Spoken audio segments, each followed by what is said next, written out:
All right, let's dive right in. Today we're looking at a pretty intense legal document, a petition to remove a trustee. But this isn't just about any old trust. This is the Riverlight Covenant. And as we're about to see, it's a trust that's in a deep, deep crisis. And at the very heart of this whole thing is a question that honestly goes way beyond this one case. What really happens when faith and finance collide? When a sacred promise is also a legal contract, who gets to decide when it's been broken? That's the real tension we're going to unpack today. So, here's how we're going to break it all down. First, we'll look at why this covenant is even in crisis. Then, we'll meet the key players and see what's at stake. After that, we'll get into the three huge accusations at the center of it all.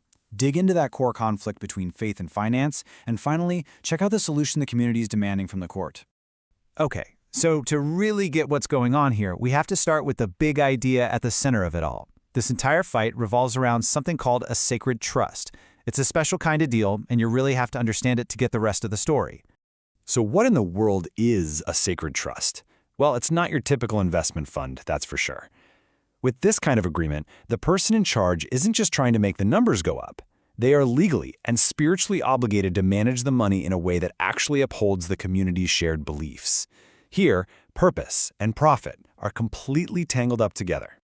But a conflict like this isn't just about abstract ideas, right? It's about real people. So let's meet the key players in this high-stakes battle for the very soul of the Riverlight Covenant. So on one side, you've got the beneficiaries, and it's important to remember, these aren't just shareholders. They're the actual members of the community. They're the ones taking this to court, saying the trust has gone off the rails. On the other side is Trustee Elias Thorne, the man they put in charge of their spiritual and financial legacy.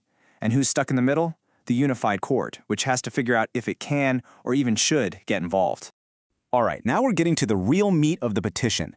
The beneficiaries aren't just vaguely unhappy. They have laid out three very specific, very serious charges against Trustee Thorne. Let's break them down. First up, the financial bombshell, breach of fiduciary duty. Put simply, this is all about the money.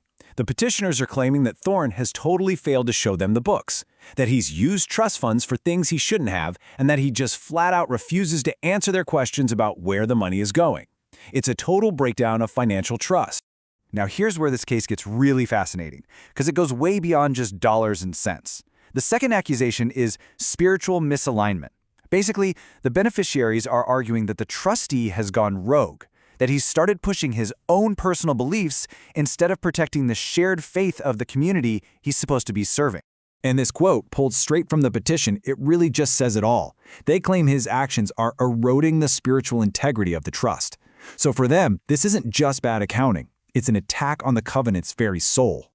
And the final accusation, this one gets a little legal. It's called jurisdictional overreach. The petition claims that when the beneficiaries tried to get some answers about the finances, a church council stepped in and basically acted as a shield for the trustee, making rulings on financial issues. The petitioners say, hold on, that's not your job. A spiritual body can't just act like a court of law and block financial accountability. So when you put all these pieces together, you end up right back at that central conflict. It's this messy, complicated collision of faith and finance, a clash between two very different kinds of responsibility. Think of it like this.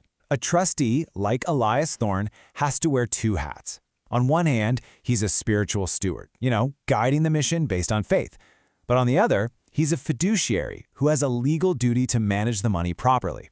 The beneficiary's entire case is that he has completely failed at the second job, the money job, and then used the authority from his first job to try and hide that failure. So, given this complete mess, what's the solution? What do the petitioners actually want the court to do about it? Well, the final section of their petition lays out a very clear game plan. They've come up with a really clear four-step plan. Step 1. The court has to officially declare it has jurisdiction. Basically, confirm that it has the authority to rule on the trust's finances. Once that's done, Step 2. Remove Elias Thorne as trustee. Step 3. Appoint a neutral, temporary manager to keep things stable. And Step 4, this one is so important for the future. They want the court to draw a bright, clear line between spiritual leadership and legal financial oversight. And what's their goal in all this? This is the crucial takeaway. According to their own filing, they're not trying to destroy the covenant. They're trying to save it. They're asking the court to step in to guarantee its faithful execution through transparent and accountable stewardship. They believe that accountability is the only thing that can truly restore the trust. And that just leaves us with a massive question hanging over this entire situation. Sure, this case is about the Riverlight Covenant, but the problem itself is universal. When a sacred promise made in a community goes head-to-head with a legal duty overseen by a court, who gets the final say? There are no easy answers to that one. Thanks for tuning in to This Explainer.